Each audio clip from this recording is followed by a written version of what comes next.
guys, Ash here coming at you today in Raid Shadow Legends. Welcome to the video, guys. Hope it finds you all doing well. Hey, thanks for taking a little bit of time out of your day seriously. Talk Raid with me. You know what? This game has so many freaking champions that it's hard to stay on top of everything all the time, and sometimes you just miss things. And I missed a big one. Well, I always knew about this rare, right? But I just never invested in him. I never tried him out, and I found a use case for him that I'm sure has been done, you know, on YouTube before. I feel like everything's been done, but it's new to me, and I know it will be new to some of you guys as well, and it's really lockdown control from a rare champion, which is really, really cool. But first, I just opened up to record. This is not like a pre-planned thing. And the World Music Day pack popped up. Whether or not this is good value or whatever the heck, I mean, it's $100 for video game pixels. Give me money, give me money, give me money, give me money. Who am I kidding? It's not good value, no matter what it is, right? Unless it's free. World Music Day. I'm the #1 fan of music that you will meet, okay? Music is my life. I love music. I'm always listening to music. I love all genres of music. It's the thing that I probably don't talk about the most, that I'm most into outside of, you know, what here on the channel, right? But World Music Day, dude, I'm not celebrating World Music Day. I'm not celebrating the 15th anniversary, the 3rd anniversary of their new bathroom at Plarium headquarters. Dude, they have a new day and a new pack and a new special offer every day, man.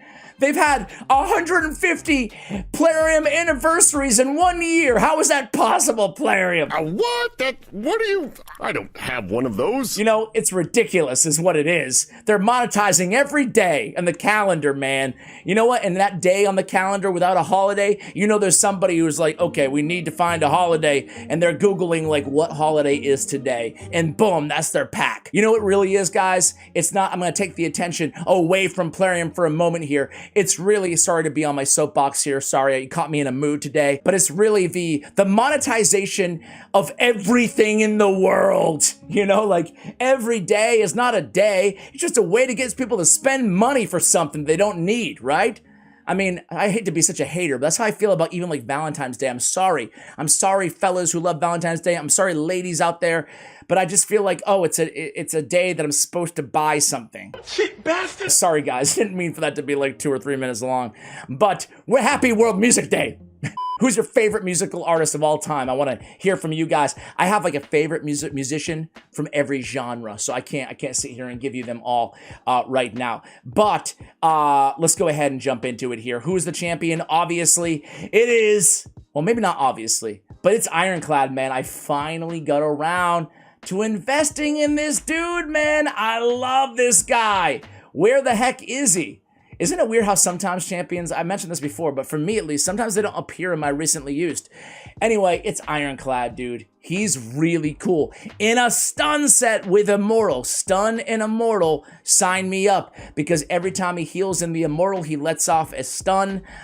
Great lockdown control champion. You can also have some fun with him in Savage or Lethal in the arena. We're going to do a little bit of both in today's video. But first, why is he so special? We don't really even care about the A1 heal reduction, A2, removing a random debuff from all allies. He increased attack. Actually, it's not that bad to have, right? Better than nothing. But really, is his blood burst. When healed, will attack all enemies, inflicting damage proportional to any surplus heal. Damage inflicted equal to 50% of the surplus heal. So this extra damage, it also triggers procs from War Master, from stun sets, from toxic sets, from provoke sets, right? You can use him in like a budget Hydra team if you wanted to. And he'd be like a lockdown provoker as well in a provoke. Very, very compelling. Now, listen, as a nuker, the reason I never built him is because I'm going to be real with you guys.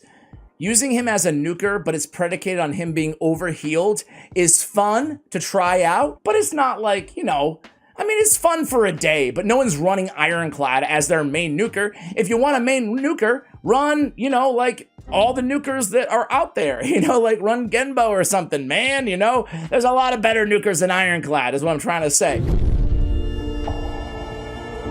Why did you choose me? No offense, it can be fun in the arena, and we'll have a quick trip in the arena, but for me, it's more about like, okay, stun set is where it's at. So now I have a 23% chance, because I picked up Fearsome Presence, to land a stun every time he's overhealed. He's going to overheal himself because he's in immortal gear. Okay, that's beautiful. He's not going to do any damage, next to nothing, but he's going to have lockdown stun, which is really even better than a stun on the A1, right? Because all he needs to do is get healed and he's shooting out the stun every single time. I love it. All right, so I went offense tree. I picked up a little bit of, it doesn't even matter. Masteries don't matter except for Fearsome Presence and Harvest Despair, because now he's also a Leech champion on my team because he's placing so many stuns that we have a 60% chance of placing a Leech. So now he's healing everybody. He's controlling everything. He's bringing some versatility to the table. I really like this, right? Obviously, he's an HP-based champion. He's a rare champion. His total stats, all we care about stat-wise, I built him with crit rate and a little bit of crit damage as well, but it's really not necessary, to be honest with you guys. I just try to build him as fast as I can. He has good survivability because he's an HP-based champion. Has 18, 19K base HP. Sign me up. So he's easy to build. We don't need any accuracy. Keep in mind, accuracy from sets does not require, or excuse me, sets proccing does not require accuracy. So super easy. Nothing to really show here in terms of, yeah, man, this is great, you know? All right, so let me try him out really quickly in the arena. In the arena, I want a big, beefy heal on this champion to do more damage. But on the Immortal set, but the Immortal set is going to act as that kind of trigger for the stuns inside PvE content, which I'll show you in a moment. There's an area where I actually use this champion in the game, right? Which is really cool. I'm going to go in as an easier team because I don't know how this is going to go. I was trying, you know what, guys? Side note, I really made a big deal about Supreme Aethel probably being underrated, excuse me, when I pulled her in my last Void Legendary video, in case you missed that shard opening. Spoiler alert, I get Supreme Aethel. Yeah, she's kind of underwhelming when I actually built her and used her. It's kind of a bummer. Even though a lot of you guys in the comments there were like, yeah, I like her. I like her. I don't really like her that much. I wish they would buff all the Supremes, maybe with the exception of Supreme Galek. It's like there's rock bottom, 50 feet of crap, then me. They're supposed to be like really good. They're starting champions. There should be like the Void Legendary version of starters should be like really, really good. No? Shouldn't be disappointed when you pull one of those. Anyway, we have Kaimar with the setup. And if he gets turned into a sheep immediately. Fantastic. We have Madame Seri coming in with the debuffs. And here we go. Oh, he just went in with the Bloodburst already. Okay. Are we going to get... Okay, so this is the problem here. This is the problem. You don't really want him in Immortal for the arena. I want to redo. You don't want him in Immortal for the arena because he's going to trigger his own, right? The idea here is you can't get him healed through anything other than... I forgot. I didn't even see what made him... What got him healed there. But you need the big heal to heal him, right? So let's try this again. Let's try this again. I didn't even notice what healed him. Was it his own? Did he get a turn there? I don't know. Either way, it wasn't Marichka. She's the healer that we want here. So we're going to go in. We are going to debuff. Okay. Oh, I know what it was. I know what it was. I have all the healing masteries on him too. So I have, on the masteries, I meant to point this out, I have rejuvenation and shadow heal. So when the enemy team gets healed, he gets healed, thus ejecting the AoE immediately. All right, here we go. Now we have the debuffs. Now we're going to heal him with the big girl heal, 40% of this champion's max HP. Boom! Anxiety, filling up every space, no privacy. You don't even see it. There's no animation. It makes it almost a little bit more dramatic when you don't see any animations, huh? Just like all of a sudden everybody's dead. So as I said, you can have some fun, but I have to be real with you guys too. I mean, in this build, it doesn't even require him to be fast. Really, it doesn't require him to do anything, you know? Let's do one more. Let's do one more arena battle. It's kind of fun, but I can't do this one because if Syl goes before, I'll get the shadow heal and I'll trigger it, right?